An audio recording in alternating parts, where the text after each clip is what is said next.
Assalamualaikum warahmatullahi wabarakatuh. Sahabat Kopi Jawa semua, apa kabar hari ini? Semoga Allah Subhanahu wa Ta'ala selalu melimpahkan rahmat dan lindungan kepada kita semua.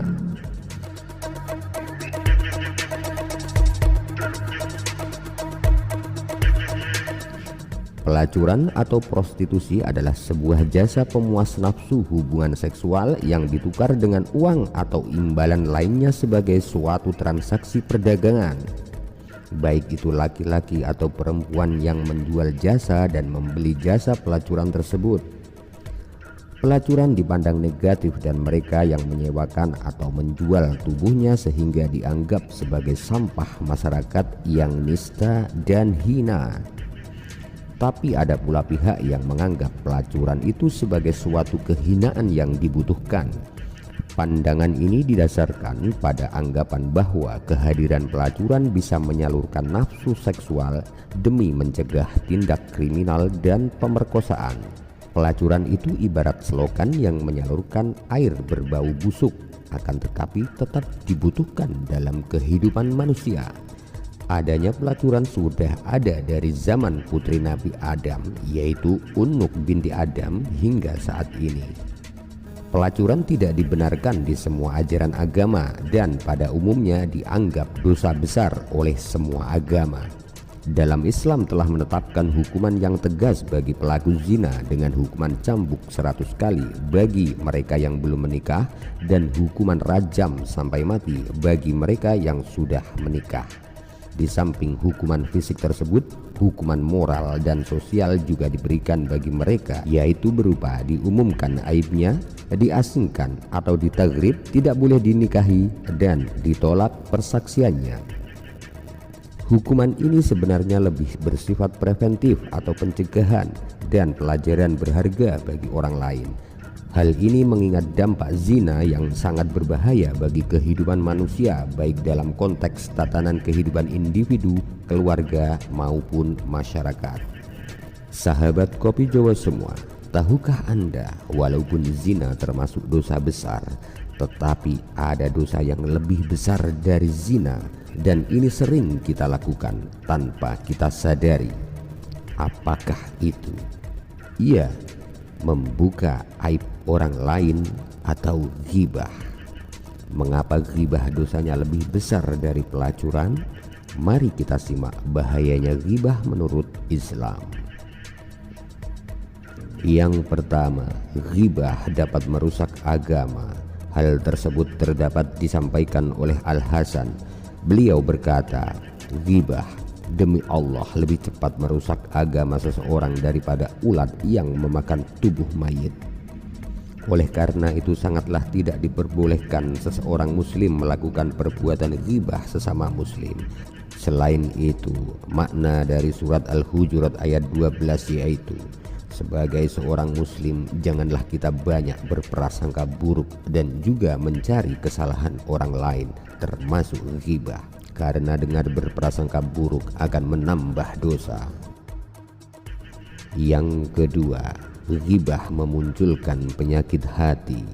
Dengan membicarakan orang lain, maka kita telah merasa bahwa diri kita lebih baik daripada mereka. Sehingga dengan begitu muncullah berbagai penyakit hati. Selain itu, dengan melakukan ghibah maka akan membuat kehormatan menjadi terlanggar dan juga ketenangan hati menjadi berkurang. Ghibah juga menjadikan pikiran kita selalu negatif. Yang ketiga, ghibah dapat menghilangkan pahala. Tentunya ketika seseorang berghibah atau mendengarkan gosip akan menghilangkan pahala dan menambah dosa. Semua perilaku yang dilarang agama akan menimbulkan hilangnya pahala dan bertambahnya dosa. Dengan melakukan ghibah, maka pahala yang ada di dalam diri kita akan berpindah kepada orang yang kita gosipkan. Untuk itu, marilah kita menghindari perbuatan ghibah. Yang keempat, ghibah sulit mengembangkan diri. Ketika berghibah seringkali kita merasa asik sehingga lupa dengan waktu. Dengan begitu maka kita akan sibuk mengurusi orang lain, menghabiskan waktu yang tidak bermanfaat, dan akan terjebak pada urusan orang lain sehingga mengabaikan urusan yang lebih penting. Yang kelima, Allah akan membuka aib orang tersebut. Bahayanya ghibah ini, Allah Subhanahu wa Ta'ala membukakan kejelekan orang yang suka menghibah, baik itu secara langsung maupun tidak langsung. Karena aib yang kita miliki itu menjadi rahasia kita dan rahasia Allah yang mengetahui segalanya. Dengan kuasa Allah, maka Allah pun dapat membuka aib kita, walaupun kita mencoba menutupi aib kita secara rapat. Jadi kita pun tidak boleh membuka aib orang lain bila tidak mau aib kita dibuka oleh Allah. Yang keenam, ghibah lebih keras daripada zina. Ketika kita melakukan ghibah, bisakah kita menarik kembali ucapan kita? Tentunya tidak. Ketika kita melakukan ghibah kepada teman, hal tersebut akan membuat teman kita menceritakannya lagi kepada orang lainnya, bahkan dapat berlanjut terus-menerus sehingga terjadilah dosa yang majmuk. Nabi Muhammad SAW pernah bercerita kepada sahabat, ghibah itu dosanya lebih besar daripada dosa zina. Ditanyakan kepada Nabi, bagaimana mungkin? Nabi menjawab, laki-laki yang berzina lalu bertaubat, maka Allah akan menerima taubatnya. Sedangkan pelaku ghibah dosanya tidak akan diterima kecuali ia dimaafkan oleh yang dighibahi. Hadis riwayat At-Tabrani. Yang ketujuh, ghibah terkurung di dalam lumpur keringat ahli neraka. Hadis riwayat Ahmad menjelaskan bahwa ketika orang melakukan perbuatan membicarakan hal yang tidak benar mengenai seseorang, maka Allah akan mengurung orang tersebut pada lumpur ahli neraka. Na'udzubillah min dzalik. Semoga kita dijauhkan dari hal yang menjijikkan tersebut. Hal tersebut merupakan suatu ancaman yang besar. Hanya Allah lah yang mengetahui betapa besar dosa orang yang melakukan ghibah. Yang kedelapan, ghibah dapat mengakibatkan putusnya persaudaraan. Bahaya ghibah yang sangat mempengaruhi kehidupan sosial seseorang yaitu putusnya ukhuwah.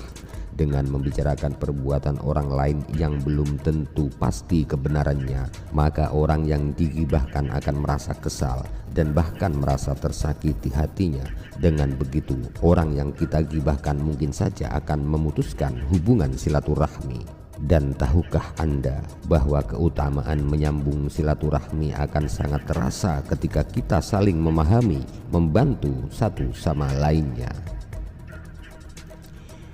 Yang kesembilan, ghibah menjadi sombong dan meremehkan orang lain. Ketika seseorang membicarakan keburukan orang lain yang bahkan hal tersebut belum tentu dipastikan kebenarannya, maka orang yang menggosipkan tersebut tentunya merasa bahwa dirinya lah yang lebih benar dan orang yang digosipkan salah. Dengan begitu, maka akan muncullah rasa sombong dan timbul sikap selalu meremehkan orang lain. Yang kesepuluh, ghibah menimbulkan rasa dendam.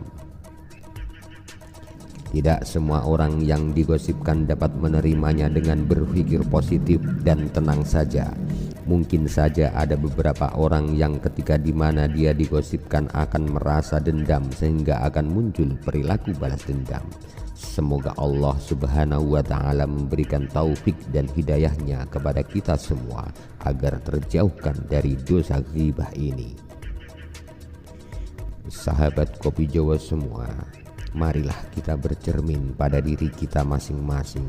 Perbuatan membicarakan aib atau keburukan orang lain, meskipun yang dibicarakan itu sesuai dengan kenyataan, ghibah tetaplah perbuatan yang zalim.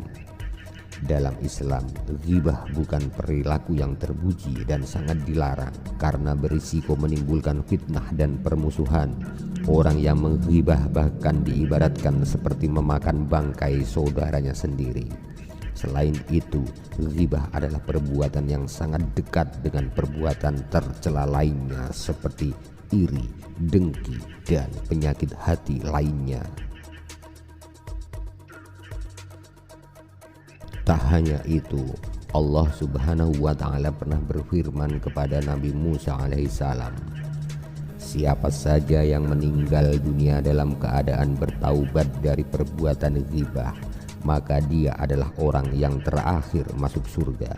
Dan barang siapa saja yang meninggal dalam keadaan terbiasa berbuat ghibah, maka dia adalah orang yang paling awal masuk neraka. Lebih bahaya lagi, kelak di akhirat orang yang suka menghibah akan dimintai pertanggungjawaban di hadapan Allah oleh orang yang dighibahnya. Amal kebaikannya dibayarkan kepada orang yang pernah dizaliminya, termasuk kepada orang yang telah dighibahnya. Setelah amal kebaikannya habis, amal keburukan orang-orang yang dizalimi ditimpahkan kepada dirinya. Banyak yang dapat kita ambil pelajaran dari ulasan ini, sahabat Kopi Jawa semua. Ternyata seorang pelacur lebih mulia dari orang yang suka membuka aib orang lain. Na'udzubillah min dzalik. Sahabat Kopi Jawa semua, bagi kita yang sudah terlanjur mempunyai kebiasaan ghibah, marilah kita menghentikan kebiasaan ini selama Allah Subhanahu wa Ta'ala masih menutupi aib kita. Maka janganlah kita membuka aib orang lain meskipun aib itu benar adanya.